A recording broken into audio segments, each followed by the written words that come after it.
அனைவருக்கும் நமஸ்காரம்.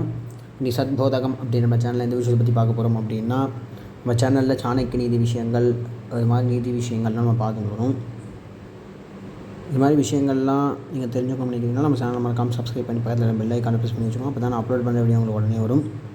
இந்த வீடியோவில் என்ன பார்க்க போகிறோம் அப்படின்னா, சாணக்கியரால் சொல்லப்பட்ட சாணக்கிய நீதி அப்படின்ற புஸ்தகத்தில் இருக்கக்கூடிய ஒரு ஸ்லோகம், ஒரு தமிழ் அர்த்தம் தான் பார்க்க போகிறோம்.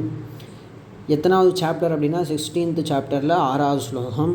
இந்த ஸ்லோகத்துலேருந்து என்ன சொல்ல வரா அப்படின்னா, என்ன சொல்கிற சாணக்கிய நீதி அப்படின்னா,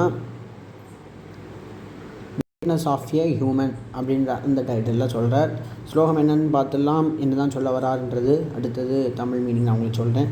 ஸ்லோகம் என்ன அப்படின்னா, குணை ருத்தமதாம் யாதி நோச்சை ராசன சம்ஸ்திதா பிராசாதசிகரஸ்தோபி காக்கஹா கிம் கருடாயதே அப்படின்ற மாதிரி ஸ்லோகம் அமைக்கிறார். இந்த ஸ்லோகத்துலேருந்து என்ன மீனிங் சொல்ல வர்றார் அப்படின்னா, நம்ம எந்த ஸ்டேட்டஸில் இருக்கோம்ன்றது முக்கியமே கிடையாது, நம்ம ஒரு நல்ல மனுஷனாக இருக்கோமா அப்படின்றது தான் முக்கியமான விஷயம்ன்ற மாதிரி இந்த ஸ்லோகத்தோட உட்கருத்து சொல்ல வர்றார்.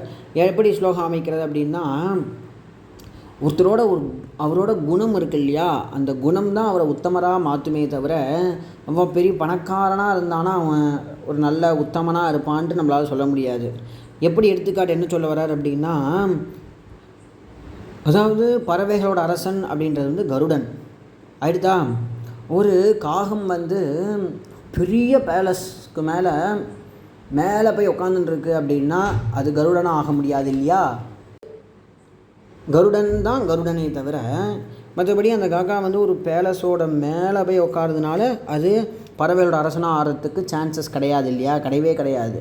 ஸோ அதாவது நம்ம எந்த இடத்துல இருக்கோம், இந்த உயர்ந்த ஸ்தானத்தில் இருக்கோமா அப்படின்றது விஷயம் கிடையாது, நம்ம ஒரு நல்ல கிரேட்னஸான ஹியூமனாக இருக்கோமான்றது தான் முக்கியம் அப்படின்ற மாதிரி சொல்ல வர்றார். அதாவது அந்த கருத்தை நம்ம சுருக்கி சொல்லணும் அப்படின்னா, நம்மளோட ஒரு நல்ல குணம்ன்றது நம்ம ஒரு பெரிய இடத்துல இருக்கிறதுனால நம்ம ஒரு நல்ல குணமாக அடையவும் சொல்ல முடியாது, நம்மளுக்கே ஒரு நல்ல குணமானது இருக்கணும் அப்படின்ற மாதிரி சொல்ல வர்றார். எடுத்துக்காட்டு என்ன சொல்கிறார் அப்படின்னா, ஒரு காக்காவானது ஒரு பெரிய அரண்மனைக்கு மேலே போய் உட்காந்துன்னா அது கருடன் ஆக முடியாது இல்லையா.